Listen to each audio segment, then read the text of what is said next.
Cari Shalom, bien-aimés dans le Christ, cet extrait vous est présenté par le Finish Work of Christ Ministries, autrement nommé Centre de Christ. Soyez encouragés pendant que vous écoutez. Amen. Amen. Ok. Première chose, vous savez, il y a ce qu'on appelle l'adresse d'une lettre. Parce que n'oubliez pas que tout ce que vous avez dans la Bible, là, ce sont des lettres. N'est-ce pas? Et ce matin, je vais beaucoup me servir de mon tableau. Donc, soyez patients. Et vous savez que je suis en train de commencer tard. Donc, si je finis tard, ne m'en voulez pas. Alléluia. Il faut qu'on s'entende déjà avant de prendre le train ensemble. On dit que deux personnes ne peuvent pas marcher ensemble s'ils ne s'accordent. Accordons-nous déjà. J'ai commencé tard. Donc, si je finis tard, ne pleure pas. Alléluia. Et ce dimanche est un dimanche particulier parce que nous allons nous approcher également de la table du Seigneur. Amen. Pour communier dans son amour. Et Jésus a dit que celui qui ne mange mon corps et qui ne boit mon sang n'a pas la vie éternelle.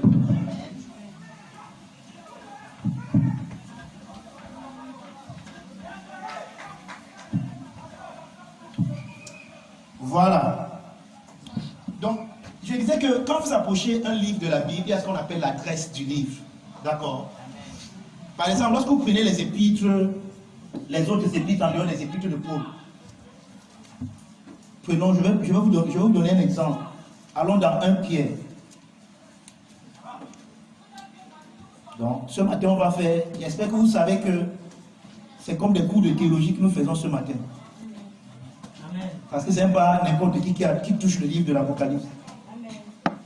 1 Pierre chapitre 1. Il dit Pierre, apôtre de Jésus-Christ, à ceux qui sont étrangers et dispersés dans le pont, la Galatie, la Cappadoce, l'Asie, la Bithynie, qui sont élus selon la préscience de Dieu. Donc il adresse, il montre à qui il envoie la lettre. D'accord? C'est très important. Chaque fois que vous ouvrez une lettre, que ce soit l'épître de Paul aux Romains, 1 Corinthiens, 2 Corinthiens, posez-vous toujours la question, à qui est-ce que la lettre est adressée? Amen. Parce que si vous ne comprenez pas ce que la personne à qui on adressait la lettre comprenait en ce moment-là, vous êtes déjà dans le nez. Amen. Hein les gars? Permettez que j'utilise le genre de langage là. Vous êtes dans le nez. Bon, allons-y maintenant dans l'Apocalypse. Quelle est l'adresse du livre de l'Apocalypse? Révélation, Apocalypse 1, verset 1. Qu'est-ce qu'on dit? Voici ce qu'on dit dans ma Bible. Révélation de la fin du monde que Dieu a donné à Jean. C'est ce que vous avez vu dans votre Bible? Non. Attends, vous êtes sûr qu'on a la même Bible? Ah, j'ai pas bien vu. Ok. Révélation de l'Antichrist que Dieu lui a donné. C'est pas ça. Révélation de Jésus-Christ.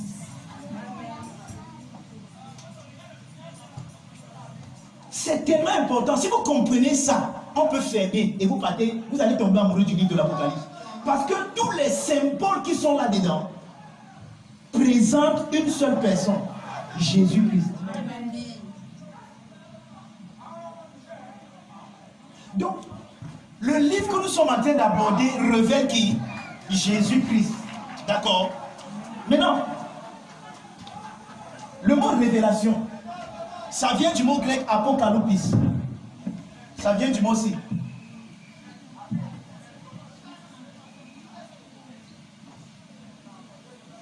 On écrit apocalypsis, mais on lit apocalypis. C'est de ce mot qu'on a tiré le mot français apocalypse. Maintenant, dans les dictionnaires courants, une apocalypse, c'est une tragédie. Une apocalypse, c'est un événement malheureux. Une apocalypse, c'est quelque chose de catastrophique. Si vous prenez par exemple le dictionnaire comme Larousse et que vous voyez le mot apocalypse, on dit qu'il y a une apocalypse s'est produite dans tel pays, c'est-à-dire qu'une catastrophe. Mais est-ce que vous savez que c'est à cause de cette définition que vous avez peur de ce livre-ci? Or, le mot apocalypse, qui veut dire apocalypse, ne veut pas dire une catastrophe. Ça veut simplement dire un dévoilement.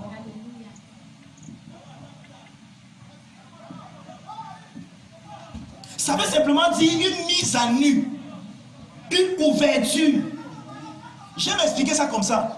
Chaque fois que maman s'en va ouvrir la marmite pour voir si la sauce est cuite, pour voir si les condiments qu'elle a mis dedans sont bien, l'ouverture de la marmite là, c'est une apocalypse. Amen. Elle est en train d'apocalypser la marmite pour voir si ce qui est à l'intérieur est bien.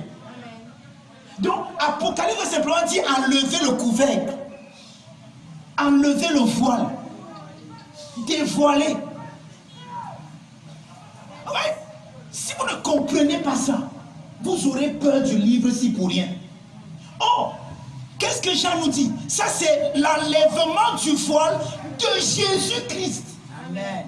Ça veut dire que quand tu abordes le livre de l'Apocalypse, il y a une autre vision que tu auras de Jésus-Christ. Amen. Tu ne vas pas le voir selon la chair. Mais tu vas le voir autrement. La preuve, c'est que celui qui nous donne cet Apocalypse, lors du dernier souper, vous savez là où il se trouvait, il était couché sur la poitrine de Jésus. Amen. Et il dit de lui-même qu'il est le disciple que Jésus aime le plus. Il s'appelle lui-même le bien-aimé. Mais quand le gars a vu Jésus dans cette révélation, il n'a pas pu se tenir sur ses pieds. Je ne sais pas si vous comprenez un peu.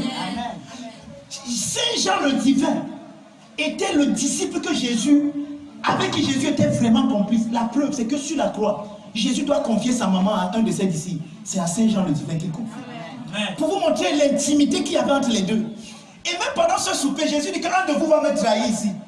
Chacun est occupé à poser la question, c'est moi, c'est moi, c'est moi. Une seule personne ne pose pas la question, c'est moi. Saint Jean. Et c'est même lui que Pierre touche. Pierre dit que Jean, demande-lui un peu que c'est qui. Pourquoi Pierre, qui était l'un des trois, demande à Jean de demander à Jésus? Parce qu'il y avait une telle acquaintance entre Jean et Jésus. Amen. Déjà, Jean était le plus jeune de tous les disciples de Jésus. À l'époque, il n'avait que 16 ans. Amen. Mais donc, Jean a marché avec Jésus. Et lui-même, il dit dans son épître, ce que nous avons vu, que nous avons vu, que nous avons touché, c'est ce que je vous annonce. Donc, il annonçait Jésus qu'il a vu et que ses mains ont touché. Amen. Mais dans le livre-ci, il n'annonce plus Jésus que ses yeux ont vu et que ses mains ont touché. Amen. Donc, il ouvre, il enlève le voile et il présente Jésus comme tu le dois, mais tu ne l'as jamais compris. Amen. Donc, si vous commencez à voir le livre d'Apocalypse comme ça, vous tomberez amoureux de celui-ci. C'est le dévoilement, frère, de Jésus. Amen. Quelqu'un me comprend? Donc, ce n'est pas le livre qui parle de la fin du monde. Amen. Ce n'est pas le livre qui parle de la fin des temps, de la fin de la planète. Ce n'est pas le livre qui montre combien Satan va détruire les chrétiens, comment il y aura des catastrophes dans le monde dans le futur. Le livre-ci ne parle pas de ça, frère. Amen.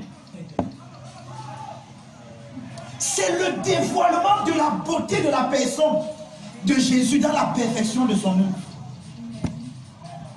Mais voici le problème. Révélation de Jésus-Christ que Dieu lui a donnée pour montrer à ses serviteurs les choses qui doivent arriver bientôt et qu'il a fait connaître.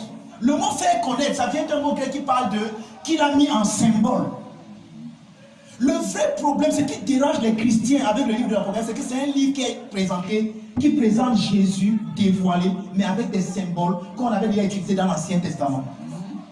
C'est pour ça que si tu ne connais pas ces symboles dans l'Ancien Testament, tu vas lire le livre de l'Apocalypse, tu auras peur. On dit par exemple qu'il y avait une bête qui avait 10 cônes. Cette tête, tu vas voir, tu vas commencer à voir Yugen. Yeah. Tu vas commencer à voir les Yugen, ou bien les, comment vous appelez le dessin animé qui a chauffé un moment là? Que les Sangoku, tu vas voir les Sangoku, les guerriers. Frère, il n'y a pas Sangoku ici. Amen. Il y a Jésus. Il y a Jésus-Christ. Quelqu'un me comprend? Amen. Si tu n'aimes pas l'histoire, tu ne vas pas me suivre aujourd'hui. Je ne serai pas. Je ne suis pas venu ce matin pour dire que quelqu'un qui est malade ici, Dieu me dit que tu es guéri. Tout à l'heure, on a déjà fait ça. Si tu es malade, tu es déjà guéri depuis. Amen. Amen. Donc ici, maintenant, on va dans les eaux profondes. Amen. Alléluia. Amen. Quelqu'un me comprend? Amen. Donc ça, c'est la révélation de Jésus-Christ que Dieu lui a donné pour montrer à ses serviteurs les choses qui doivent arriver bientôt et qu'il a fait connaître par la voix de son ange, de son messager, à son serviteur Jean. Maintenant, Ce livre était adressé à 7 églises qui étaient en Asie mineure à l'époque. Et il est cité. Donc, je ne vais pas, la semaine prochaine, on va entrer dans le contexte historique de ce livre, d'accord? Donc, je vais vous raconter dans quel contexte historique le livre a été donné. Mais ce n'est pas ce que je vais faire ce matin. Amen. Ce matin, je vais vous présenter de façon générique le livre. Et je tiens à vous dire, pour ceux qui n'ont pas encore acheté mon livre, Le christianisme eschatologique, je parle de ce livre de l'Apocalypse. Amen. Maintenant, pour ceux qui lisent, avant même que je n'entre dans la présentation générique, l'auteur de l'épître, je vais dire l'auteur de ce livre s'appelle Jean le Divin. N'est-ce pas? Amen. Et selon ce que Jean nous dit lui-même, il était sous la persécution et à cause de la persécution, on l'a exilé dans une île qu'on appelle Patmos. Maintenant, la Bible ne nous le dit pas, mais l'histoire nous rapporte qu'on a essayé de tuer Jean. Parce qu'au moment où Jean écrit le livre, si Paul est déjà mort, Pierre est déjà mort, et les apôtres sont en train de souffrir le martyre, sous un empereur qu'on appelle Néron, et qu'on va voir dans Apocalypse 13 qu'on appelle la bête, dont le chiffre est 6666. Au Dieu vous manque, c'est un chiffre qu'on va mettre dans la main. On va voir toutes ces choses, frère. Amen. On va démanteler. Vous n'aurez plus peur de ça. Amen. Amen. Amen. Donc on a essayé de tuer Jean. Un jour on a attaché Jean comme on attachait tous les chrétiens sur un poteau. Et les Romains ont lancé des flèches enflammées sur lui pour le consumer. On dit quand les flèches arrivaient à un certain niveau, ça tombait, ça n'atteignait pas. Et vous savez pourquoi? Lisez l'épître de Saint Jean. Jean parle de l'agape, l'amour. Frère, quand tu commences à comprendre l'amour de Dieu, tu deviens invincible. Je vous le dis ici, je le sens. L'amour, c'est la plus grande force au monde. Il n'y a rien qui est plus grand que l'amour. Je vous le dis ici chaque fois. Si tu me détestes de tout ton cœur, moi je t'aime de tout mon cœur. Dès que mon amour annule ta haine, je n'ai pas besoin de prière. Je ne prie pas. Mon amour annule ta haine. L'amour ne périt jamais. Jamais. Agapé. Ça ne périt pas. Un jour, on a pris Jean. On l'a placé dans une marmite bouillante. On a mis l'huile, on a mis la marmite au feu. Jean, on a fermé. La marmite a bouilli. Quand on est venu ouvrir, on a trouvé Jean à genoux en train de prier. Donc, vous imaginez, donc Jean a dépassé les gens de ce monde. Mais qu'est-ce qu'on peut faire d'éducation là, exilé, on l'a amené. Parce qu'à l'île de Patmos, c'était une île où il y avait des animaux sauvages, et ainsi de suite. On a dit que ta place n'est plus ici avec nous, va rester là. Ça veut dire quoi? Pendant que nous lisons le livre de l'homme là, l'homme qui a fait cette expérience là, frère, quelque chose se passe dans ta vie. Quelque chose se révèle en toi. La vie est immortelle. Tu n'es pas victime des circonstances. C'est pourquoi Jean nous a écrit ce livre. Ce qui serait moi avant qu'il n'ait lu ce livre. Mais celui qui a écrit ce livre a vaincu le feu, il a vaincu les flèches, il a vaincu les armes, il a vaincu la persécution. Même les animaux. Amen. Donc toi qui t'approches, qui t'apprête à lire ce livre, voilà ce qui t'arrive. Tu n'es pas une victime, frère. Je suis heureux de te l'annoncer. Tu n'es pas une victime, frère. Qu'importe ce qu'on fera. Je vous dis souvent que Jésus leur a posé la question. Pourquoi vous venez avec des lances, des javelots pour m'arrêter? Mais ça, j'étais tous les jours avec vous. Pourquoi vous ne m'avez pas arrêté? Vous ne priviez pas. Mais cette heure-ci, je me livre à vous. Faites ce que vous voulez. Je vous le dis ici tous les jours. La mort est vaincue. Ne marchez pas dans la mentalité qu'on ne sait jamais. Quelqu'un me montrer comme vivant. C'est que tu as voulu. J'ai dit que c'est que tu as voulu. Paul dit que je suis en train de tergiverser. J'ai le désir de partir parce qu'ici il écrit ça parce qu'il est en prison. Et quand il voit les conditions dans lesquelles il dit que vraiment j'ai envie de partir pour être avec Christ. Il dit que mais quand je regarde, je n'ai pas encore fini de dire tout ce que j'avais à dire. Et à cause de vous, je décide de rester.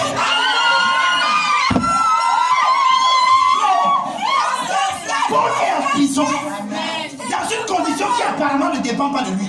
Paul dit que vous tomber, je reste parce que je veux rester. Je ne meurs pas parce que vous m'avez tué. Je meurs parce que je me donne à la mort. Et frère, ça c'est Paul qui s'est donné. Nous on ne se donne pas. On va rester là. On va révéler la vie et l'immortalité.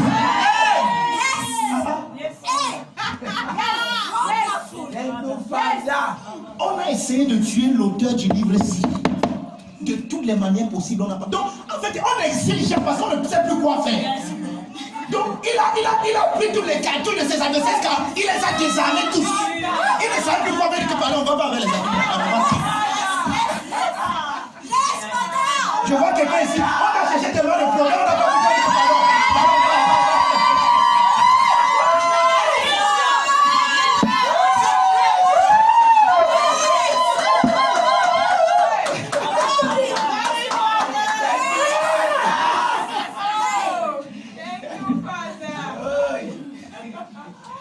Je suis tellement excité de partager ça. Amen. Oh, Dieu est bon, frère. Amen. Je ne sais pas comment le dire. Dieu est bon. Amen.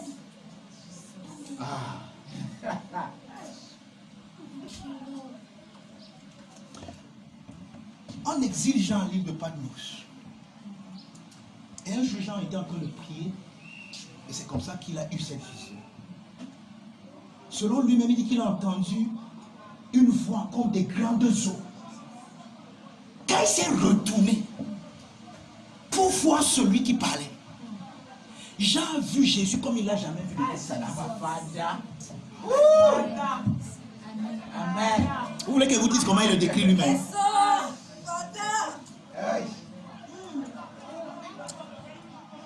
Verset 12, Apocalypse 1, verset 12. Je me retournais pour connaître quelle est la voix de celui qui me parlait.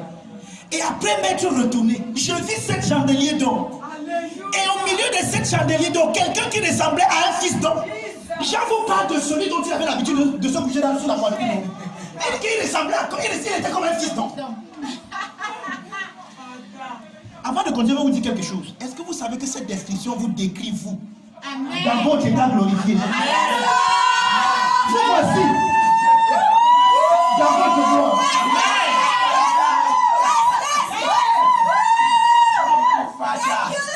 Parce que Jésus n'est plus en vous. Jésus est éternellement uni à son église en vous. Ce qu'il est, vous êtes. Et regardez ce que Jean a vu. Jean, vous savez, je vous ai dit non, Jean connaît Jésus. Il dit dans son esprit que ce que nos mains ont touché, nos yeux ont vu. Il avait vu, il se couchait même sur sa poitrine. Il connaissait comment son cœur bat. Mais quand Jean voit le même Jésus dans la révélation, écoutez ce qui se passe. Et au milieu de 7 chandeliers, quelqu'un qui ressemblait à un fils d'homme, vêtu d'une longue robe, ayant une ceinture d'or sur sa poitrine. Sa tête et ses cheveux étaient blancs comme la laine blanche, comme la neige. Ses yeux étaient comme des flammes de feu. Ses pieds étaient semblables à de l'airain ardent, comme s'il eût été embrasé dans une fournaise. Et sa voix comme le bruit des grandes eaux. Il avait dans sa main droite 7 étoiles.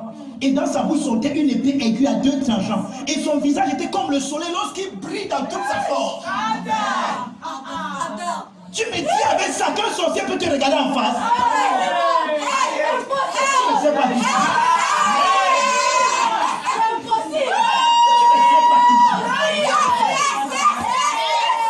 Attends, je vais te faire un exercice. Quand il est midi, guette un peu comme ça, tu regardes le soleil. Si tu peux tenir 2 secondes, tu es fort.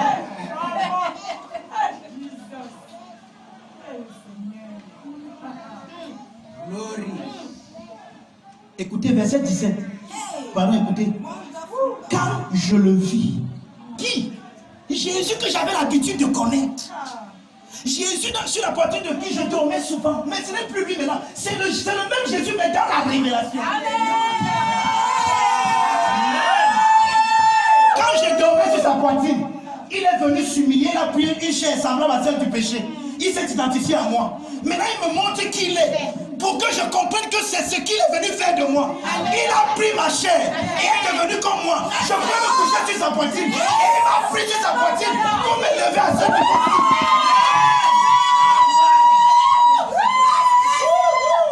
Donc chaque fois que je vois Jésus révélé, je vois le dévoilement de mon identité.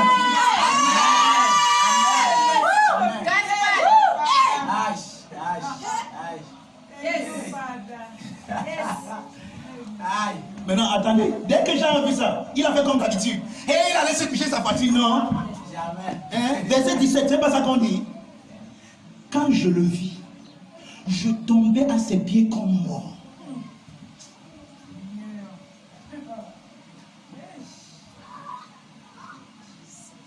Je n'ai pas le temps pour entrer en profondeur de ceci.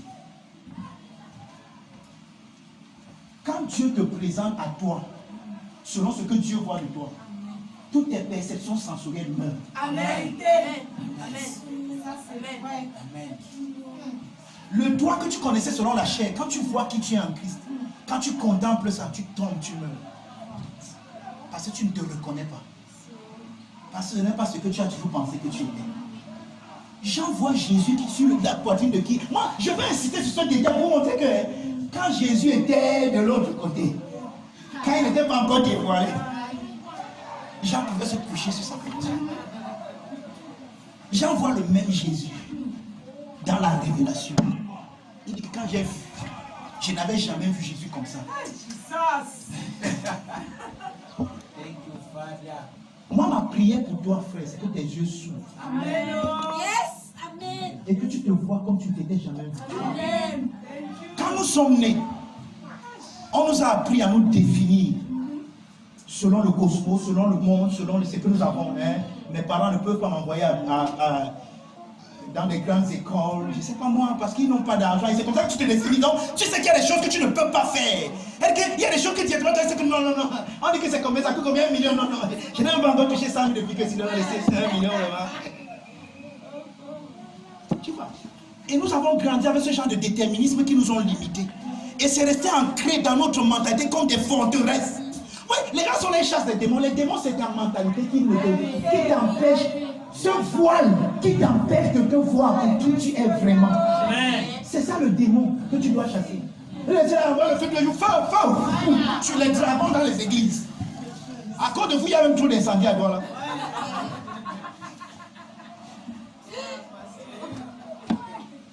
Passer le temps à envoyer le feu. Dans le vrai endroit, il faut envoyer le feu, c'est la votre mentalité. Vous n'envoyez pas le feu. Tu finis d'envoyer le feu, après tu comment ça marche. Frère, c'est comment? Nous sommes venus à combattre les gens ici sur la terre. Tu as alors envoyé quel feu? Le feu là, c'est bien quoi.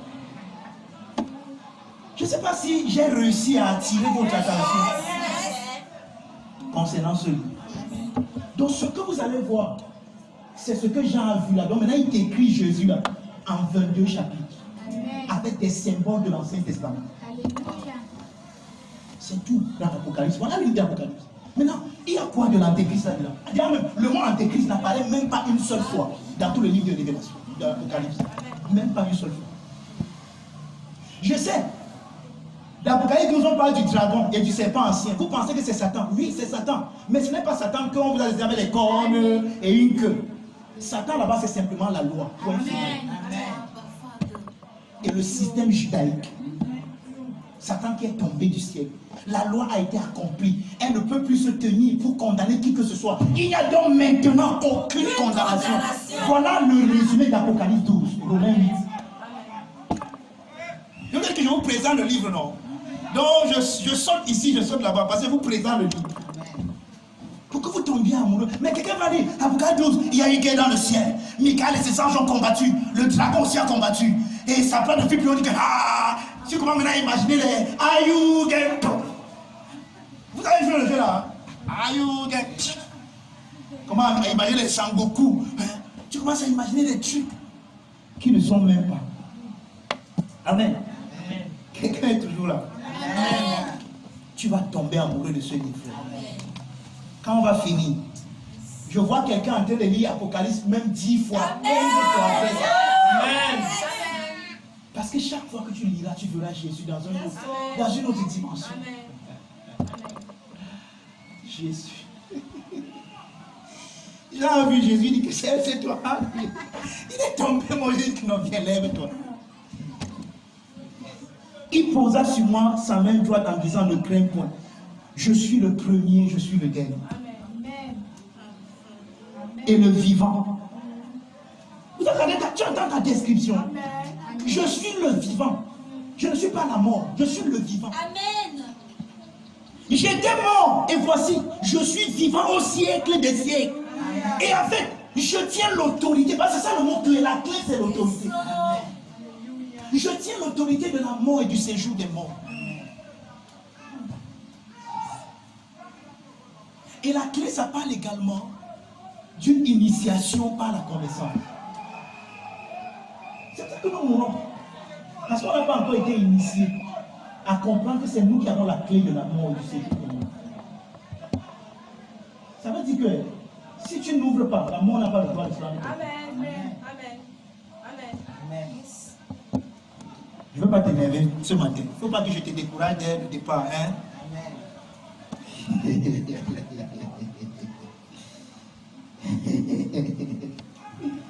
Alléluia. L'un des premiers débats en ce qui concerne le livre de l'Apocalypse aujourd'hui, c'est le débat de la date. Quand est-ce que le livre s'y a été écrit? Ça, c'est l'un des grands débats. Et il y a un courant d'idées qui est connu comme étant le futurisme. Et c'est le courant qui est récurrent aujourd'hui.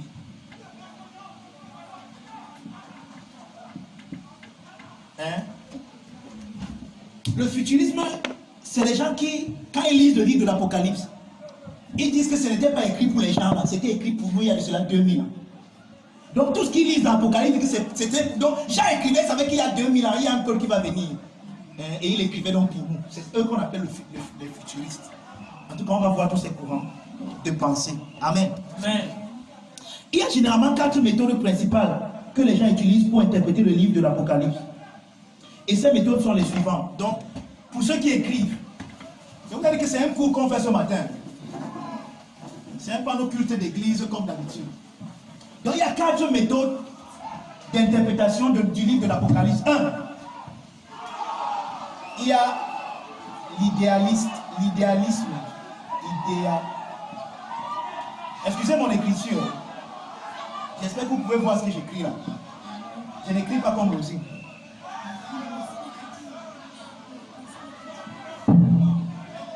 Donc ça c'est le premier. 2.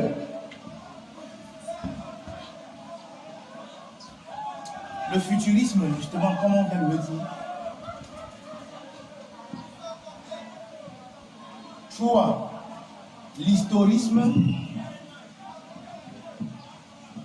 Et 4. Le prétérisme. Donc 1. Voici les 4 méthodes d'interprétation possibles du livre de l'Apocalypse. Donc, qu'importe l'interprétation que vous avez du livre de l'Apocalypse, vous allez tomber sur ces 4 méthodes. 1. L'idéalisme, le futurisme, l'historicisme et le prétérisme. Donc les idéalistes, les futuristes, les historicistes et les prétéristes. Voilà les 4 courants d'interprétation qui sont disponibles jusqu'à aujourd'hui du livre de l'Apocalypse. Et chacune de ces méthodes d'interprétation répond aux 4 questions principales suivantes. Voici les 4 questions là. Quand? Comment? Pourquoi? Quand? Comment? Pourquoi? Et où? Voilà les 4 questions principales auxquelles chacune des méthodes aussi répond. Quand? Comment? Pourquoi? Où? Maintenant, supposons que le livre de l'Apocalypse soit un magnifique tableau et que vous soyez en face de ces 4 écoles de pensée dans le but d'avoir des réponses à ces questions. Donc prenons le livre de l'Apocalypse maintenant comme une œuvre, comme un tableau qu'on a peint. Donc prenons Jean est le peintre et il a peint un tableau, d'accord? Amen. Maintenant Jean peint un tableau et maintenant vous voulez répondre à ces 4 questions et vous êtes dans l'un des camps-ci. La première question c'est quand? Pour le moment on va pas d'abord entrer dans les profondeurs, on va présenter ça de façon générique. Et à la question quand, qu'est-ce qu'on veut répondre? Quand est-ce que le livre de l'Apocalypse a été écrit? Donc quand est-ce que le tableau a été peint? Parce que quand tu connais au moment où on a peint un tableau, tu peux comprendre les couleurs qu'on a utilisées, parce que tu comprends ce qui était disponible à l'époque là. D'accord? Maintenant, quand est-ce que le livre de l'Apocalypse a été écrit? C'est très important. Et je vais vous dire pourquoi. À cette question, maintenant, celui qui est idéaliste, voici comment il va répondre à la question si quand. Voici ce que l'idéaliste va dire. À cette question, l'idéaliste, le futuriste et l'historien auront la même réponse. Donc, à la question quand est-ce que le livre-ci a été écrit, les trois auront la même réponse. Et je vais vous dire pourquoi. Ils auront la même réponse parce que cela importe peu de savoir quand est-ce que le livre a été écrit, puisque son contenu est prophétique. Il concerne les événements futurs dans des symboles. Donc, pour l'idéaliste, quand cela a été écrit n'est pas important. Pour le futuriste, ce n'est pas important quand ça a été écrit. Pour l'historiste également. Mais pour le prétériste, c'est très important de savoir quand est-ce que le livre a été écrit. Et je vais vous dire maintenant pourquoi.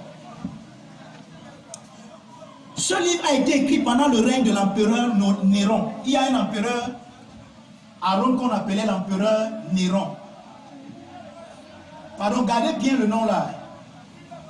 C'est lui qui vous crée tellement de problèmes dans Apocalypse chapitre 13. Donc vous avez peur de l'informatique à cause de lui. C'est Néron en français, parce qu'en anglais c'est Néron. Donc le livre de l'Apocalypse a été écrit pendant le règne de l'empereur Néron. Et quand vous comprenez le règne de l'empereur Néron, se basant sur la prophétie concernant les 7 rois cités dans l'Apocalypse chapitre 17, verset 10. Et on va entrer en détail là tout à l'heure. Donc, on dit, le prétériste dit que c'est écrit au moment de l'empereur Néron, parce que dans l'Apocalypse chapitre 17, verset 10, on parle de 5 rois. De 5 rois qui sont déjà passés, d'un roi qui est et d'un autre qui va venir. Ça veut dire que quand Jean écrit, il y a 5 rois de Rome qui sont déjà passés, il y a un qui est présent et il y a un qui va venir. Et il dit que celui qui va venir ne va pas mettre long. Donc avec ça, ça peut nous donner de comprendre à quel moment Jean était en train d'écrire le livre de l'Apocalypse. Et maintenant, pourquoi c'est important? C'est important parce que pour le prétériste, comme on va le voir dans la suite, le livre de l'Apocalypse a été écrit concernant les événements qui vont se passer à l'an 70 de notre ère, c'est-à-dire la destruction de Jérusalem et de son temple. Amen. Donc le prétériste dit que, et c'est pour ça que lorsqu'on voulait canoniser les livres de la Bible, le livre de l'Apocalypse a été le dernier à être canonisé parce que les pères de l'église ont dit, pourquoi on va mettre dans le canon un livre qui a déjà été accompli? Donc vous qui pensez que le livre de l'Apocalypse va se réaliser au futur, vous êtes dans le dé.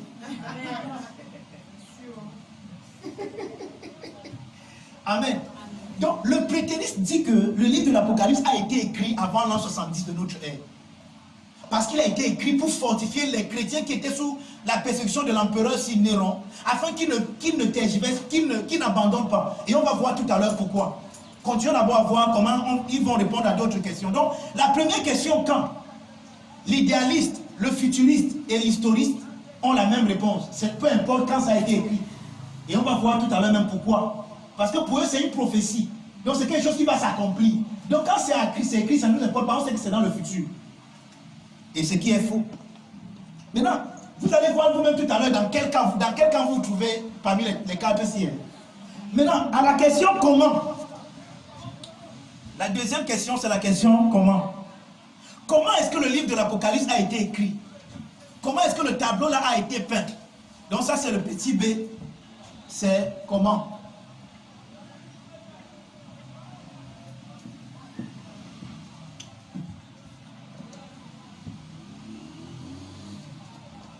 Et dans la question comment, nous cherchons à savoir le moyen que l'artiste a utilisé.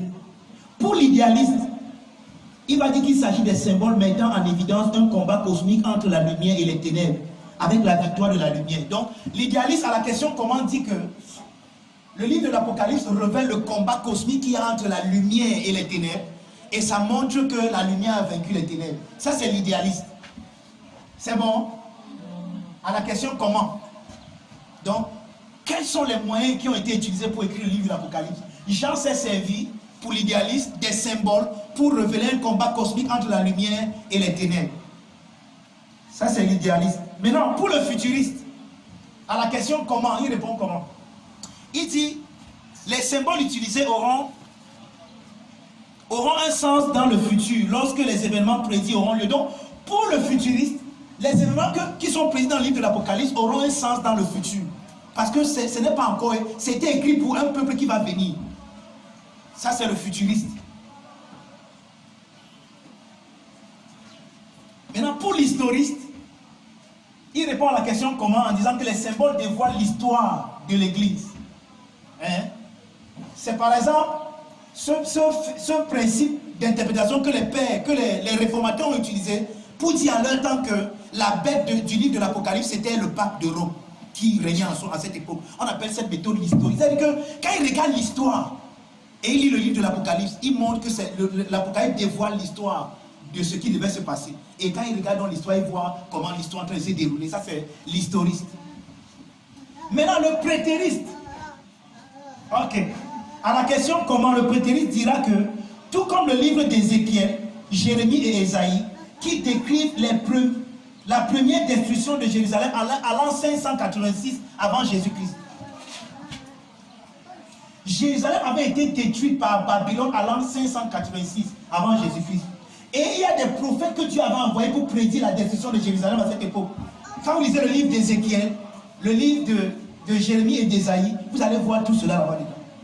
Donc, tout comme le livre de Jérémie et d'Ézéchiel avait été utilisé pour prédire la destruction de Jérusalem à l'an 586, n'oubliez pas, hein, ça c'est avant Jésus-Christ. Le livre de l'Apocalypse également décrit la destruction de Jérusalem hein, à l'an 70 de notre ère. Donc voilà comment le prétériste va répondre à cette question. Comment? Donc pour lui, le livre de l'Apocalypse décrit la destruction de Jérusalem à l'an 70 de notre ère. Troisième question, petit C. Pourquoi? Maintenant, à la question pourquoi, l'idéaliste voit que c'est parce que Jean était un mystique. Il a voulu montrer la victoire de Jésus sur le combat cosmique. Ça, c'est comme ça que l'idéaliste répond pourquoi. Pourquoi le futuriste? Le futuriste croit que Jean était transporté dans une vision pour voir le futur et a décrit les événements de la fin de l'histoire humaine ou bien de la fin du monde. Donc pour le futuriste, Jean a été dans une vision. C'est pour ça que par exemple pour les gens qui ont l'interprétation futuriste, quand ils lisent Apocalypse chapitre 4, Jean dit qu'une fois me dit monte ici, et ils disent que c'est l'enlèvement de l'église. Ça c'est le futuriste. Hein? Donc Jean a eu des visions, des choses qui vont s'accomplir dans le futur. Ça c'est la question pourquoi. Maintenant, l'historiste pense que Jean a peint des événements majeurs de l'histoire de l'humanité avant qu'il n'arrive. Ça c'est l'historiste à la question pourquoi. Et enfin, le prétériste. Le prétériste à la question pourquoi, il voit l'église primitive étant sous le poids d'une persécution. La persécution sous Néron. Alors, Jésus envoie ses lettres aux sept églises pour les fortifier et leur donner de ne pas perdre courage, parce que les choses qu'il leur a dites qui vont avoir lieu, auront lieu dans leur temps. Ça, c'est le prétériste. Et vous allez voir tout à l'heure, je vais vous poser la question tout à l'heure, à quel niveau vous vous trouvez-vous? Vous allez me répondre. Maintenant, la dernière question, petit D. Où?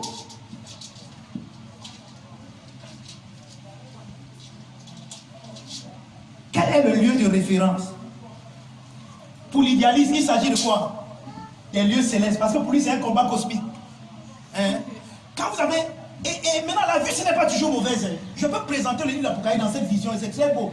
Par exemple, il y a une femme qu'on appelle Kefa Chal. Je partage souvent ses publications dans ma page Facebook. Elle présente le livre de l'Apocalypse dans cette... Et c'est très beau. Elle peut lire l'Apocalypse comme un événement qui a lieu à l'intérieur de toi. Elle te montre comment il y a une pensée élevée. Quand par exemple, il y a une guerre dans le ciel, elle dit que le ciel, c'est la mentalité christique en toi. Quand cette mentalité baisse, parce que tu penses, tu as une mentalité. Donc ça, c'est la vue idéaliste qui n'est pas toujours mauvaise. Donc il y a une présentation idéaliste et c'est beau. Elle te présente à l'intérieur de toi. D'accord? C'est pas pour dire que c'est... Je présente pas pour montrer que c'est faux. Hein. C'est pour montrer que voilà comment les gens interprètent le livre. Donc pour l'idéaliste, il va voir que non, c'est un combat qui a lieu dans les cieux, dans les lieux célestes, pas c'est un combat cosmique. À la question où? Maintenant, le futuriste. Voici la vision la plus répandue aujourd'hui. Et c'est ici là que vous trouvez les amilianistes, prétubes, ceux qui croient à l'enlèvement là. Voici là où ils sont. Et Jésus, quand il dit ça, il dit, hey, donc vous ne croyez pas en l'enlèvement. Nous avons déjà été enlevés. Nous sommes avec Christ maintenant. Nous régnons avec lui. Amen. On va pas être enlevé pour aller où?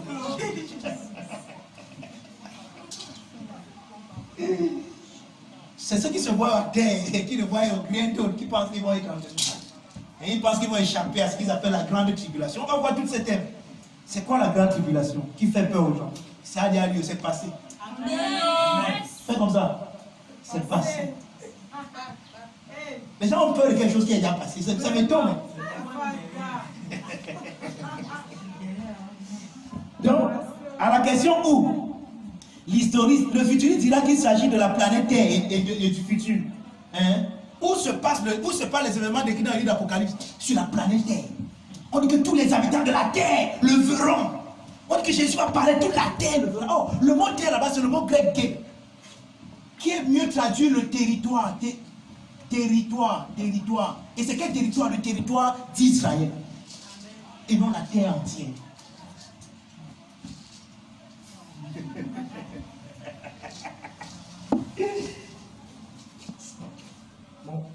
Mon papa, son excellent Dr. Sean, dit souvent que si la connaissance est chère, essaye l'ignorance.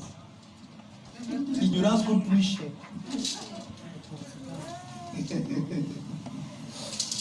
Maintenant, l'historiste dira que le lieu importe peu puisqu'il s'agit du dévoilement de l'histoire. Alors cela se déroule avec l'histoire. Maintenant, pour le prétériste, c'est très important la question où.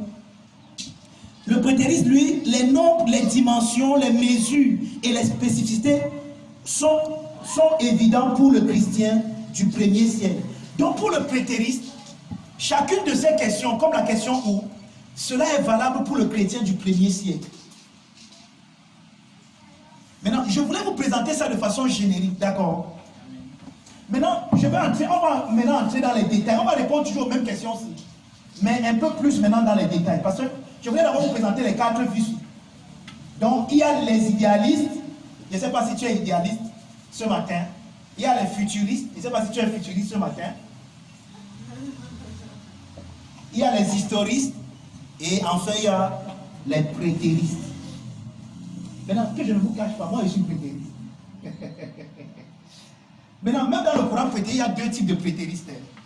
Il y a les hyper-prétéristes. Maintenant, les hyper-prétéristes pensent que tout ce qui est décrit dans le livre de l'Apocalypse a déjà eu lieu. Donc, pour eux, tout a eu lieu. Donc, tout ce qu'il fallait avoir a eu lieu à l'an 70. À l'an 70, après Jésus-Christ. Donc, l'an 70, notre ère. D'accord? Donc pour eux, à l'an 70, il y a eu la fin du monde. À l'an 70, il y a eu la manifestation de l'immortalité de Romains 1 Corinthiens chapitre 15.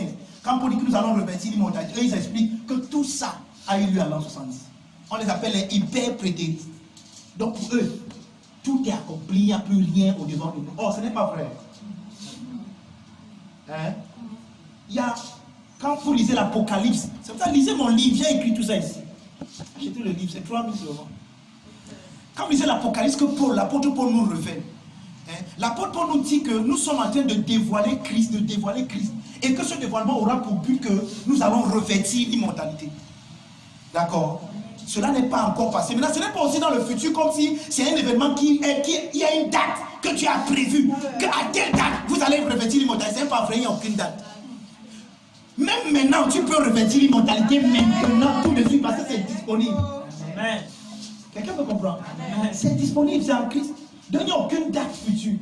Et ce que les gens vous ont influé en disant la fin du monde, où on disait que, où on vous a appris que la planète, si Dieu va prendre ça, il va envoyer ça au feu, il va brûler. Quelqu'un a entendu quelque chose comme ça? La fin du monde. On dit qu'il n'y aura plus la vie sur la terre, tout le monde va mourir. Et maintenant Dieu va créer un nouveau ciel et une nouvelle terre. On va voir tout ce jargon. Frère, la nouvelle Jérusalem, les nouveaux sur la nouvelle terre, c'est toi. Amen. C'est l'église.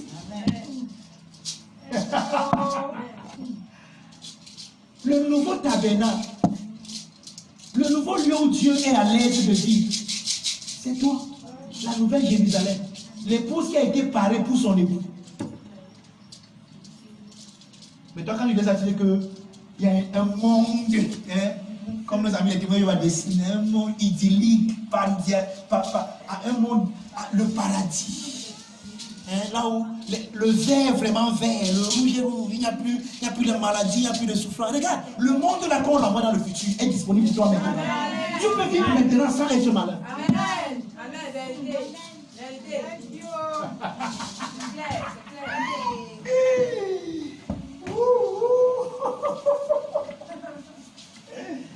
Ok, maintenant, tout à l'heure on répondait à ces questions en regardant les 4 courants, n'est-ce pas? Maintenant, revenons à chacune de ces questions et répondons. Maintenant, quand est-ce que le livre de l'Apocalypse a-t-il été écrit?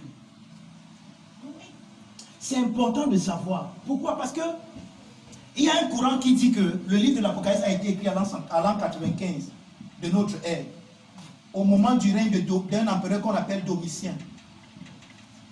Maintenant, si l'Apocalypse a été écrit à l'an 95 de notre ère, ça veut dire que ça a été écrit 26 ans après que l'événement-ci ait lieu. N'oubliez pas, avant que l'événement-ci, dont Jérusalem soit détruit avec son temple. Or, dans l'Apocalypse, on devrait nous parler de cet événement parce que c'est un événement majeur. Mais on ne parle pas. Ça veut dire que c'est pour ça que nous ne sommes pas d'accord avec ceux qui pensent que ça a été écrit en 95. Ça, c'est l'une des raisons. Maintenant, je vais vous donner maintenant d'autres raisons que j'ai tirées dans le livre de l'Apocalypse lui-même, qui prouvent que le livre de l'Apocalypse a été écrit avant la période, sinon avant l'an 70. Pourquoi? Parce que ça concerne les événements-ci. La première preuve donc, la voici. C'est que quand vous lisez Apocalypse chapitre 17, voici la première preuve. Dans Apocalypse chapitre 17, verset 10. Quelqu'un peut ouvrir pour lire pour nous. Qu'est-ce qu'on nous dit là-bas? Apocalypse 17, verset 10, on dit quoi? Rapidement, s'il vous plaît. Où est le micro là?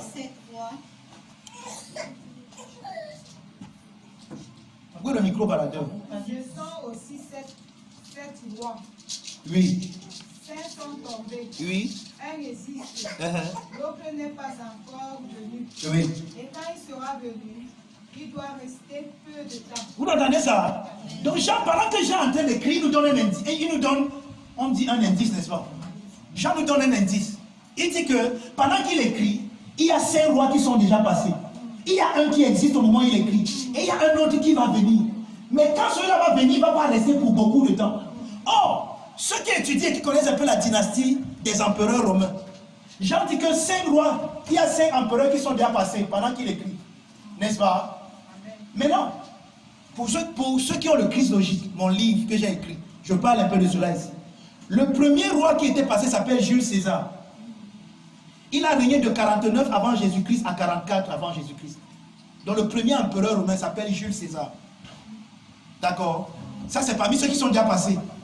Le deuxième c'était Auguste César. Il a régné de l'an 67 avant Jésus-Christ à l'an 14 après Jésus-Christ. Donc Jésus est né au moment où l'empereur Auguste régnait. Et si vous lisez bien, vous allez voir son nom dans les évangiles.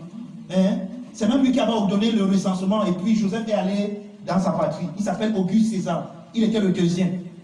Donc il a régné de 27 avant Jésus-Christ à 14 après Jésus-Christ. Après lui, il y a un empereur qu'on appelait Tibère.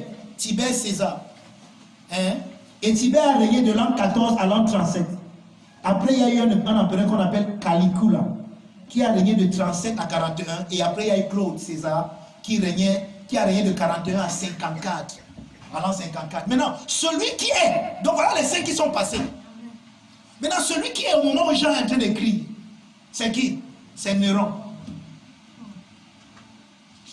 Oh, Néron a régné de 54 à 68. Ça veut dire que Jean est en train d'écrire entre cette parenthèse-ci. Vous comprenez ça? Amen. Parce que Jean écrit quand Néron est en train de régner. Maintenant, Jean nous dit quelque chose. Il dit qu'il y a un qui doit venir. Mais voici un indice qu'il nous donne. Quand celui-là viendra, il ne mettra pas long. Jean parle de qui? Jean parle de l'empereur qui a remplacé Néron. Qui était qui? Qui était Galba.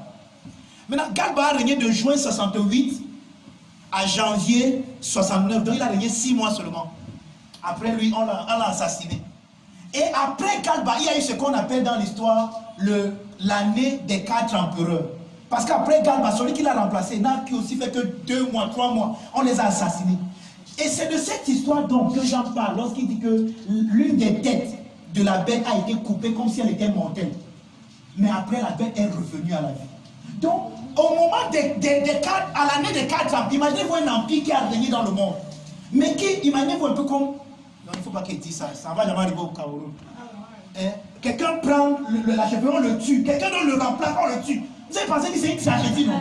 C'est ce qui s'est passé. Donc, il y a une année, Rome a connu 4 empereurs. Et c'était comme si Rome était mort.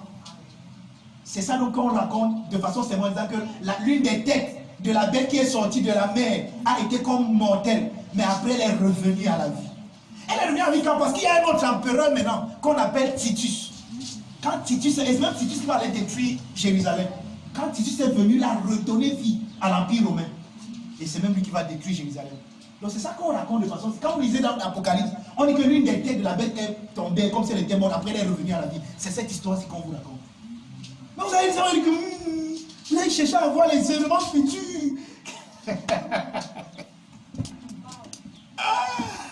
Ouais. Allô, bah. Donc, ça c'est le premier indice, n'est-ce pas? Donc, à cause d'Apocalypse 17, verset 10, nous disons que Jean a écrit lors du règne de Néron. Donc, entre 54 et 68. Mais, spécifiquement, les historiens disent que c'était à l'an 65 que le livre de l'Apocalypse a été écrit. Ça, c'est l'un des indices qui va vous donner plusieurs noms. Deuxième indice. Pourquoi nous croyons que le livre de l'Apocalypse a été écrit à cette période-ci, lors du règne de Néron? Apocalypse 1, verset 7, qu'est-ce qu'on nous dit là-bas? Apocalypse 1, verset 7.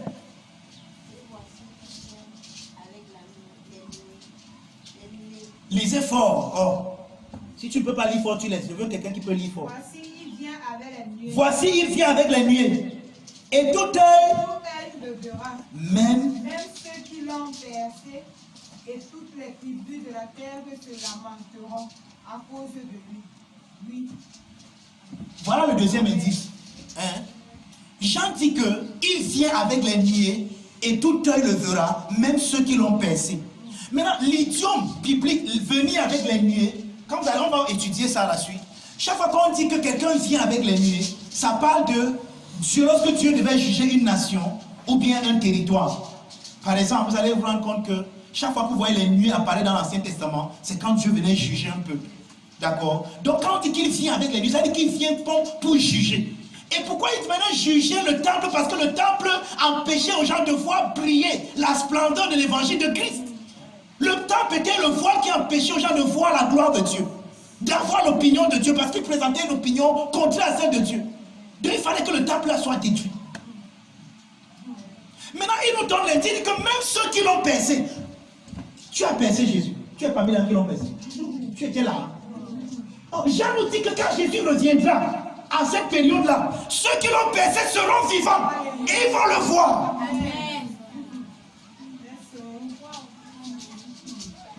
C'est ce qu'il dit. Je ne sais pas comment vous avez lu l'Apocalypse. Je vous donne une autre vision de l'Apocalypse ce matin.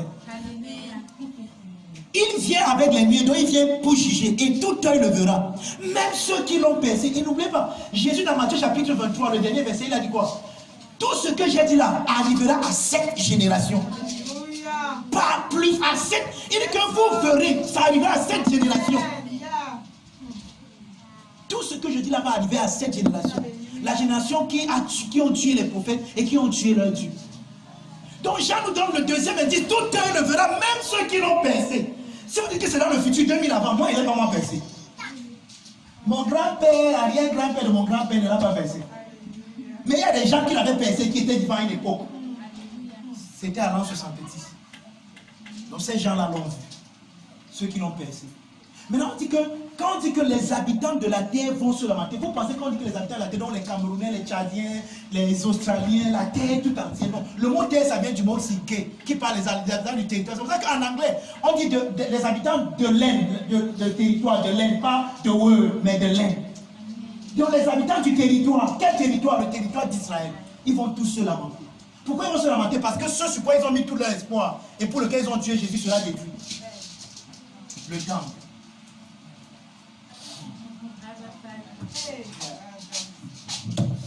Je peux m'arrêter là ce matin. Donc ça c'est la deuxième preuve, n'est-ce pas? Troisième preuve, Apocalypse 2, verset 9. Qu'est-ce qu'on nous dit là-bas? J'espère que vous êtes en train de retenir. Pour ceux qui ne notent pas là, j'espère que vous retenez les indices qu'on donne. Ça va vous aider demain dans les débats. Apocalypse 2, verset 9. Oui. Je sais ton épreuve et ta pauvreté, mais tu es riche. Et les calomnies de ceux qui se prétendent juifs. Écoutez bien, hein. Pardon, écoutez bien. Et les calomnies de ceux qui se prétendent Juifs, oui. ils ne le sont pas. Mais qui ne le sont pas, oui. C'est une synagogue de Satan. Ils sont plutôt une synagogue de Satan. Ça veut dire qu'à l'époque où Jean écrit aux sept églises, il y a des gens sur la terre qui se prétendent juifs. D'accord? Mais qui ne le sont pas. D'accord?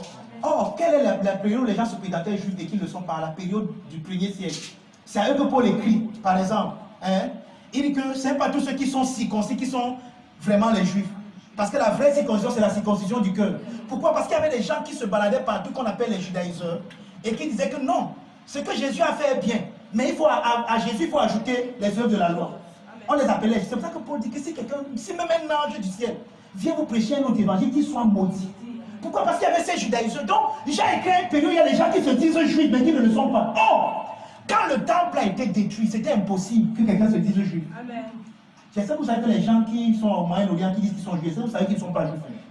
J'espère au moins que ça, on n'a plus besoin de débattre là-dessus. Ce n'est plus possible qu'ils soient des juifs. Donc le peuple de Dieu, c'est toi, ce n'est pas les gens qui sont au Moyen-Orient. Et que tout le monde entier, à cause d'une fausse eschatologie, est en train de supporter. Ils sont en train de tuer les chrétiens palestiniens. Parce qu'ils réclament un territoire qui n'est même pas à eux. Et les politiques les soutiennent. J'espère que vous savez qu'ils ne sont pas les juifs. Je ne veux pas entrer dans le débat là ce matin, c'est la politique, je ne veux pas faire la politique. Amen. Amen. Donc à l'époque là, quand le temple a été détruit, ce qui est bien avec la décision d'âme, vous savez ce que c'est? C'est impossible qu'il y ait les juifs, les vrais juifs aujourd'hui, parce que pour qu'il y ait le juif, il faut qu'il y ait l'étable de la loi. Il faut qu'il connaisse sa généalogie. Or, tout ça a été dans le temple, ça a été détruit. Donc tu ne peux pas être un juif, tu ne peux pas tracer ta généalogie. Et aucun ne peut tracer, donc il n'y a pas de juif aujourd'hui. Troisième indice. Il ne sait pas si ça t'aide. Amen. On continue. Quatrième. L'existence, quatrième indice, c'est l'existence du temps. On demande, on dit à Jean dans Apocalypse chapitre 11, va mesurer le temps. D'accord? Ça veut dire qu'au moment où Jean est en train d'écrire, le temple est encore debout. Or, le temple a été détruit en l'an 70. Donc Jean ne peut pas être en train d'écrire au moment où le temple est détruit, parce qu'on lui a dit d'aller mesurer le temps. Donc au moment où Jean écrit, et ça c'est dans Apocalypse chapitre 11. Donc au moment où Jean écrit, le temple est encore debout, donc le temple n'est pas encore été détruit. Je voudrais dire, non, si vous n'avez pas l'histoire, vous n'avez pas suivi mon message ce matin. Je vous donne un autre indice, ou bien j'arrête comme ça. L'autre indice, les passages bibliques qui ont trait au temps, le temps. Par exemple, quand vous lisez Apocalypse, chapitre 1, verset 3, qu'est-ce qu'il dit là-bas? Heureux celui qui lit et ceux qui entendent les paroles de la prophétie et qui gardent les choses qui sont écrites, car le temps est proche. Oui, le mot proche a perdu ses lettres de noblesse aujourd'hui. Ça fait que quand il y a quelqu'un que j'arrive, on dit que j'espère que tu n'arrives pas comme Jésus qui va venir, il n'est pas dans le lit. Ça c'est faux. Jésus est venu, il a dit qu'il arrive, il est venu. Mais c'est que tout le monde ne l'a pas vu. Il est venu dans la révélation. C'est pas que tout le monde ne l'a pas vu, parce qu'il est venu dans, il est venu dans la révélation. Donc ceux qui disent que Jésus va revenir là, ils se trompent. Et pour ceux qui viennent ici en semaine, je vais vous montrer en vendredi quoi, que le jargon seconde venue est faux, n'est-ce pas? Hein? C'est faux. On dit qu'il y a une seconde venue. Jésus est déjà venu. Tout à l'heure, Jésus vient quand on est en train de manger. Amen. Déjà, quand vous faites ça, Jésus vient. Amen. Jésus est en train de venir dans ta mentalité. Mais tu es en train de comprendre que c'est Jésus qui vient. Amen. Parce que Jésus vient, c'est que Jésus est révélé. Amen. Et tous les jours, Jésus est révélé. Amen. Donc Jésus vient tous les jours. Mais là, il va revenir comment? On appelle ça la seconde venue. C'est pas, lisez-moi toute la Bible, montre là, on écrit qu'il y a la seconde venue. Donc là, il a posé la question. Quand il est venu, il a appréhendé Paul sur le chemin de Damas. C'était la 40e, parce qu'il est venu. Et là, il est descendu, il a appréhendé Paul. C'était la 40e, la 8e venue. Parce que si on dit qu'il y a une seconde venue, au moment où il a appréhendé Paul, lui-même il est venu appréhender Paul, c'était la 40e, parce qu'il est venu. Au moment où il a parlé à Pierre, lorsque Pierre est tombé en extase et qu'il a vu le talit, les animaux, il lui a dit que moi, il n'appelle pas souillé. Quand il est venu, il dit ça à Pierre, c'était la 40e venue. La 3e, la 8e. Donc arrêtez-moi aussi la seconde venue de Christ. C'est des faux concepts, ça n'existe nulle part. Jésus est en toi, il vient tous les jours. Il n'est même jamais parti. Ah, la seconde venue, la 3e, dites-moi même la 18e venue. Donc il dit que quand le temps est proche. Pourquoi? Parce qu'entre 65 et 70, vous voyez à quel moment c'est proche, non? 5 ans après, ça a eu lieu. Le temps est proche. Et l'Apocalypse est rempli de ce que je dis là arrive bientôt, c'est bientôt. Prenez courage. Donc, j'ai écrit pour fortifier les églises, ne perdez pas courage. Car les choses que je dis arrivent bientôt. Ça approche. Regardez, le mot approche dans le grec est, quand vous lisez ça, par exemple, quand j'ai dit que répandez-vous car le royaume des cieux est proche. Vous savez ce que ça veut dire? Chez les Grecs, quand tu accueillais quelqu'un, quand tu attendais un invité, il y avait un serviteur qui était à la porte. Quand l'invité voyait le serviteur, le serviteur voyait l'invité arriver, il va dire, oh mais l'invité approche. C'est ce que ça veut dire? Il n'a pas dit qu'il est à Bomono. Il n'a pas dit qu'il est à Ndokoti. Il est près de la porte, viens l'accueillir. Ça veut dire qu'il est proche. Il est là, ça veut dire qu'il est proche. Il est à la porte, c'est ça le mot. Donc quand il dit, répandez quand le royaume des cieux est proche, il n'est pas dit que ça va venir un jour. Il dit que si je chasse les démons par le doigt, c'est que le royaume de Dieu est parmi. Il est proche parce qu'il est là, il est au milieu. Mais il dit que le royaume de Dieu approche, il était encore là, il fallait qu'il vienne. Il vient où? Que ton règne vienne. Son règne est venu, frère. Tu es en retard.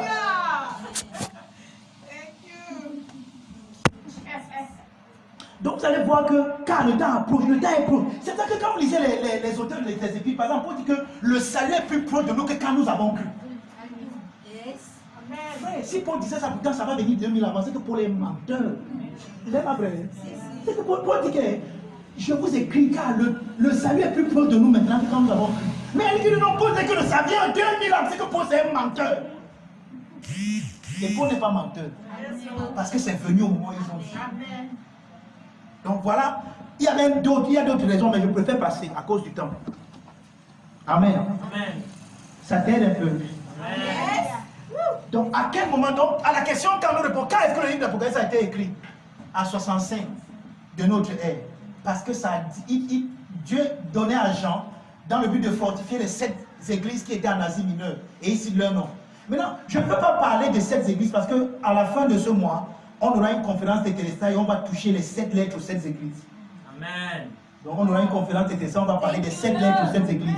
Donc cet dimanche, il ne va pas toucher les 7 lettres là. Il va laisser ça là-bas tranquille. Amen. Amen. Donc ça c'était la question. Est-ce que c'est bon dans la tête de tout le monde? Amen. Que le livre a été écrit en 65 avant l'an 70? C'est bon? Amen. Maintenant répondons à la deuxième question. Comment?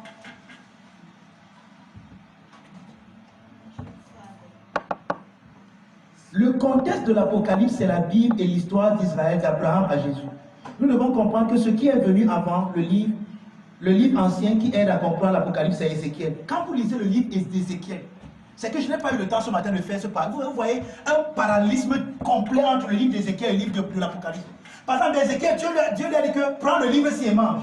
Il y a ça dans l'Apocalypse. Hein? Dans Ézéchiel, on parle de manger le livre. Donc, il y a tellement de parallélisme entre le livre d'Ézéchiel. Donc, pour comprendre le livre de l'Apocalypse, il faut aller lire le livre d'Ézéchiel et le maîtriser. Parce que Ézéchiel prophétisait la chute de Jérusalem à l'an 586 avant Jésus. Donc, Jean utilise les parallélismes du livre d'Ézéchiel pour parler dans le livre de l'Apocalypse. Vous allez voir, par exemple, on dit que les serviteurs de Dieu ont été marqués par le sceau. Vous allez voir les choses comme ça dans le livre d'Ézéchiel. Vous allez voir par exemple la nouvelle Jérusalem, vous allez voir les cieux nouveaux et la nouvelle terre dans Ézéchiel 40. Imagine que c'est tellement parallèle, donc allez lire. Et vous allez retrouver tous ces symboles. Mais ne vous en faites pas. Moi j'ai lu ça pour vous, donc je vais vous donner ça, Joe. Si tu n'es pas fier, je ne te donne pas. Donc, Ézéchiel avait prophétisé la destruction de Jérusalem et cela a eu lieu lorsque les Babyloniens sont venus et ils ont détruit Jérusalem. Et ils ont amené les Daniel en captivité. Vous vous souvenez, non? Daniel était amené en captivité après qu'on ait détruit Jérusalem. Hein? Daniel, Shadrach, Meshach et Abednego. Donc, vous pouvez lire ça là-bas. Maintenant, allons-y rapidement. Répondons rapidement à ces deux autres questions. Pourquoi? Et puis où? L'Apocalypse, c'est le parallèle du discours des mondes. Voilà, il faut que je dise ceci, c'est très important. Quand vous lisez l'évangile selon Matthieu, dans son 24e chapitre, il y a ce qu'on appelle là-bas le discours du mont des Oliviers. Vous connaissez ça? On dit que Jésus, lors de sa dernière visite à Jérusalem, il est parti visiter le temple avec ses disciples. Et ses disciples étaient en train de regarder le temple et lui m'ont dit que, hey, regarde Seigneur, c'est beau. Hein? Jésus va donc leur donner la bombe. Il dit que je vous le dis en vérité, il ne restera pas ici pierre sur pierre et qu'il ne soit détruit. Ça a choqué ses disciples. Vous savez pourquoi? Parce que dans leur conception messianique, ils savaient que le Messie c'est le fils de David. Et le fils de David doit être intronisé, donc il doit être déclaré Messie dans le temple de Jérusalem. Et quand, lors de son intronisation, il va faire de Jérusalem et de la nation d'Israël la nation puissante du monde. Maintenant, Jésus leur dit que le temple là sera détruit. Les gars sont choqués. Et les gars rentrent dans Béthanie, là où ils habitaient dans la maison de Lazare. Quand ils sont arrivés à un lieu qu'on appelle le mont des Oliviers, ils se sont assis. C'est là que les gars demandent, Seigneur, pardon, excuse-nous, on a une réunion, on a organisé une réunion de crise, il y a une crise. On a organisé une grande réunion de crise là maintenant. Il y a des questions qu'on doit résoudre. Parce que nous on sait que tu es le Messie. Nous on sait que c'est toi le Fils de Dieu. Nous on sait que c'est toi qui dois régner. Et que nous serons tes premiers ministres. Maintenant, quand tu nous dis que le temple sera détruit, nous on a seulement deux questions. Quand est-ce que cela arrivera-t-il?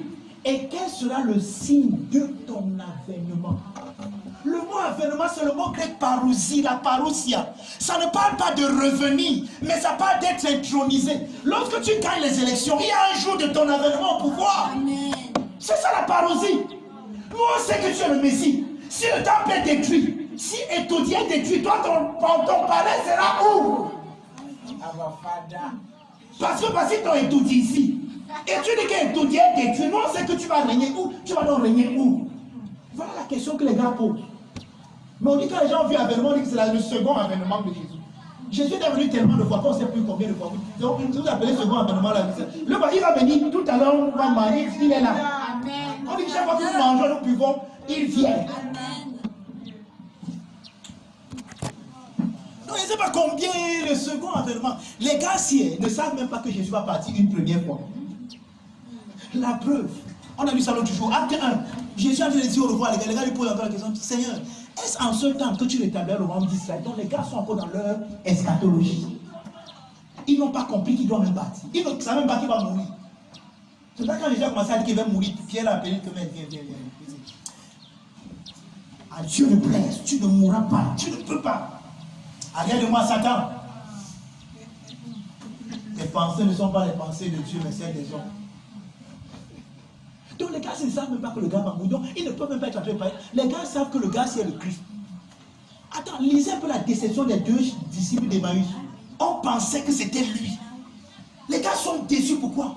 Parce que celui sur qui ils ont mis tout leur espoir les a trompés entre guillemets. On avait mis tous nos espoirs sur lui, mais il est mort comme un vulgaire. Non, là, tout le monde. Ils sont en train de dire ça à Jésus. Mais ils ne peuvent pas le voir parce qu'on le voit seulement dans la révélation. Il faut qu'il y ait une apocalypse de Jésus pour que tu le vois.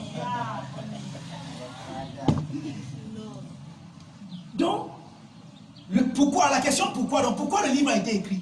Le livre de l'Apocalypse a été écrit afin de fortifier les frères qui étaient sous la persécution d'un empereur qu'on appelle l'empereur Néro. Je vais vous parler la semaine prochaine de Néro.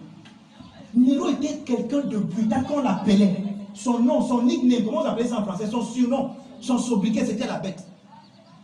Donc Jean utilise comme ça dans l'Apocalypse, il dit que le chiffre de la bête, vous voyez, la bête c'est Néro.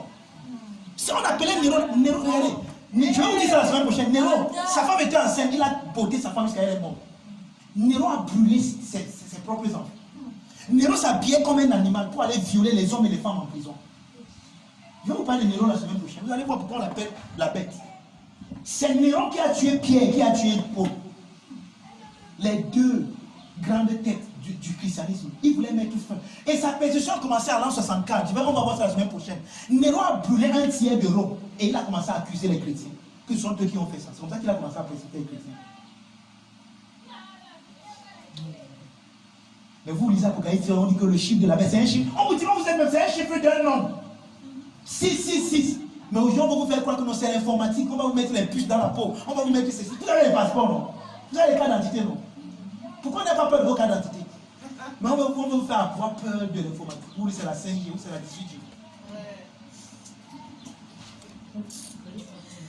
Quand les gens sont bêtes, ils sont bêtes. Excusez-moi. C'est peut-être péjoratif, mais c'est pas une injure. Amen. Donc, le livre de l'Apocalypse a été écrit et il était adressé à 7 églises, qu'on va voir. Et c'était dans le but de les fortifier. Quelqu'un me comprend? Donc, Jésus voulait fortifier les disciples. Et vous voyez, pour fortifier les disciples, Jésus ne leur parle pas que vous qui êtes persécutés, vous aurez beaucoup d'argent. Vous qui souffrez aujourd'hui, vous aurez beaucoup de voitures. Que quelqu'un me donne la main comme le tonnerre. Pour fortifier l'église, Jésus leur donne une révélation de lui. Amen. Glory. Même si je ne continue plus ce matin, je m'arrête là, c'est bon. Pour te fortifier, Jésus te donne une révélation de lui. Amen. Pas une révélation de tes problèmes. Non, je n'aime pas beaucoup le docteur maman parce que quand tu parles, il ne parle jamais de nos problèmes. Il parle de Christ. C'est Christ qu'on mange. Moi, je mange Christ. Et je suis rassasié tous les jours. Tu ne manges pas. Il a dit que mon corps est vraiment la nourriture et mon sein est vraiment. Quelqu'un me comprend? Amen. Si tu penses qu'il veut prêcher un jour autre chose que Christ, tu te trompes, tu peux sortir. Allez ailleurs, il y a des endroits où on prêche d'autres choses. Moi, il prêche tout ce que je connais. Chaque fois qu'il vient ici, quand j'enlève la couverture, ce que tu vas voir, c'est toujours Christ. Amen. Christ. Chaque fois qu'on enlève la couverture, c'est tout ce que tu verras. Christ. Christ en toi. La gloire de Dieu. Christ en toi. Alléluia. Dieu veut fortifier l'église qui est persécutée.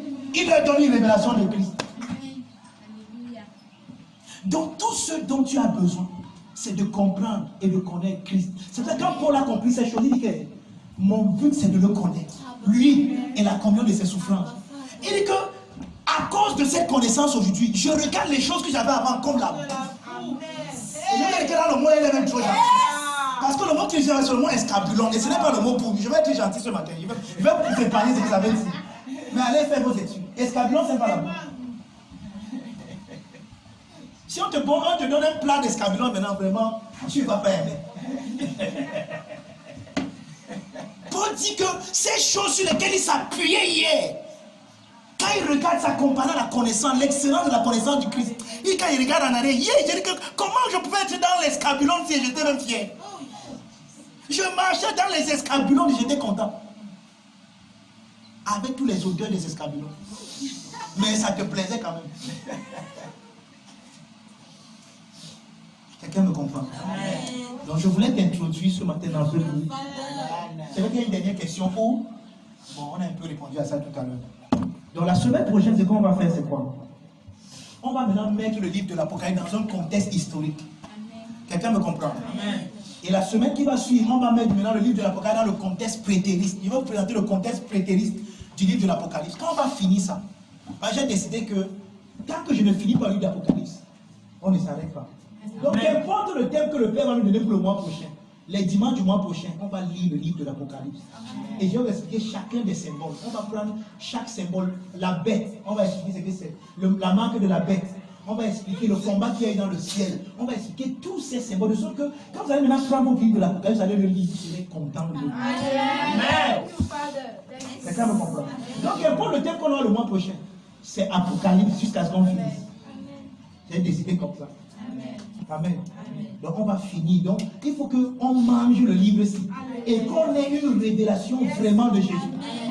Ouais, un Jésus qu'on va voir et qui va faire tomber toutes les maladies dans nos corps. J'ai dit que quand je l'ai vu, je suis tombé mort. Parce que je l'ai regardé selon la chair et le sang. Et Paul nous aide, 2 Corinthiens 5, verset 17. Désormais, nous ne le connaissons plus selon la chair et le sang. Chaque fois que ta chair et le sang va contempler Christ, les maladies, les limitations, ça tombe les amours. Maintenant, le voile est côté, tu le regardes. Et tel je suis aussi dans toi. Donc quand tu vois que son visage prie, c'est que son visage prie sur ton visage. Il n'est pas différent de toi. Il est la tête dont tu es le corps. Tu es membre de son corps. Et c'est la même vie qui coule partout. Et c'est cette vie qu'on t'écrit. Donc c'est ce que tu es. Donc on a une responsabilité. Nous allons te révéler pendant tout ce mois et le mois prochain qui tu es en Christ. Et je suis sûr que quand tu vas contempler ta vraie image en Christ, les petits fibromes là, les petits règles douloureuses là, ça passe.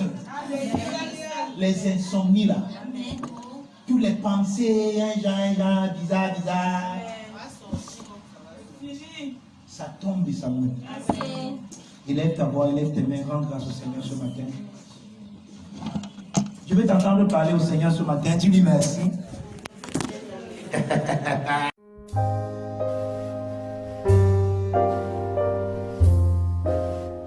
Cet extrait vous a été présenté par les amis et partenaires du Finish Work of Christ Ministries, le centre de Christ, situé en face du lycée de Bonassama à Bonabéry. Rejoignez-nous les mercredis, vendredis et dimanches à 17h30 au Finish Work of Christ Ministries.